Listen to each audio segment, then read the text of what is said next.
You know, when we think about childhood harm, our minds usually jump to really obvious stuff, right?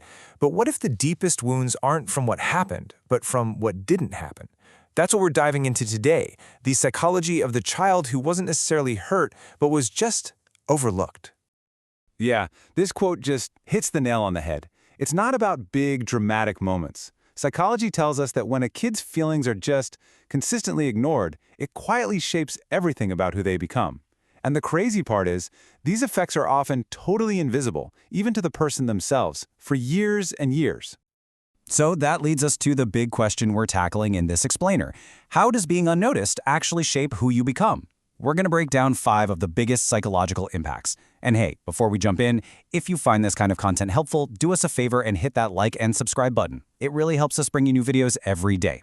All right, let's get into it. Okay, first up, and this one is huge. It's the core belief that gets wired into your brain: my feelings just don't matter. So how does that even happen? Well, think about it. A kid's brain is learning about the world. It needs feedback, right? It needs someone to say, oh, you're sad, or wow, you're excited, to learn that those feelings are real and valid. If you get nothing, no response, the brain just makes a logical leap. Well, I guess what I'm feeling inside isn't important. And you can totally see how this plays out in adulthood, right? It's the person who always says, I'm fine, even when they're not. They'll minimize their own pain, they'll never ask for what they need, and they feel super uncomfortable, almost guilty, when someone tries to help them. That reluctance to ask for help leads us straight into the second major impact. It's something that, on the surface, looks like incredible strength. But really, it's more like a shield. And this is such a key thing to understand. From the outside, you see someone who is super capable, right? The person who has it all together. But what psychology helps us see is that this isn't necessarily true independence. It's an adaptation. It's a survival skill they had to learn. It all goes back to this really powerful subconscious lesson learned in childhood. Imagine being a kid and realizing over and over again that help just isn't going to show up. What do? Well, the most logical thing is to stop expecting it.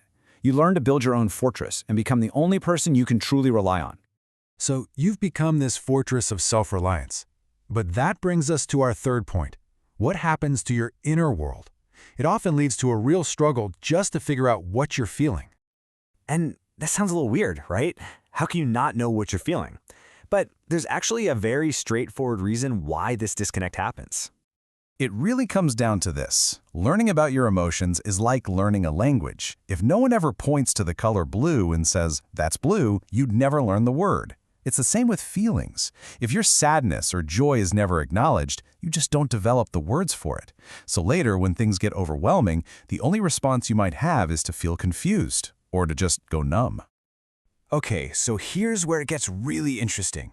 While they might be lost when it comes to their own feelings, our fourth point is that they often become incredibly, almost supernaturally, tuned into the feelings of everyone else. It's this wild paradox, isn't it? On one hand, it's a superpower. They can be incredibly empathetic, the kind of person who just knows how you're feeling without you saying a word. But there's a huge cost. They get so good at reading everyone else that they completely lose touch with themselves, with their own internal compass. And why does this happen? Again, it's an adaptation. It's a survival skill. If you grow up feeling like you have to earn your connection, you become an expert at monitoring people. You're constantly scanning the room, reading body language, listening to tone, all to figure out how to act to keep that connection from breaking.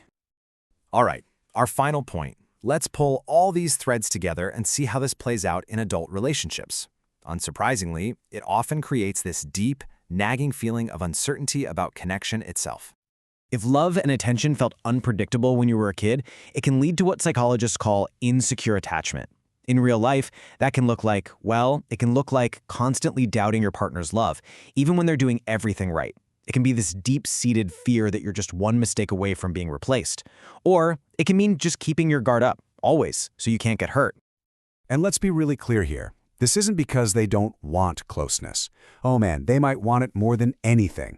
The issue is that the very foundation of connection feels shaky, unreliable, because for them, it always has been. And that brings us to maybe the most important point of this whole thing. If any of this is resonating with you, if it sounds familiar, please hear this. Psychology is describing a pattern, not a personality flaw. These are not signs that you're broken. They are signs that you adapted perfectly to a situation that required it. So we'll leave you with this final question. If these are just patterns, just adaptations, that means they're not permanent, right? They're like a suit of armor you built for a battle you were fighting. So what changes when you finally see the armor for what it is? When you understand why you built it in the first place? What becomes possible then?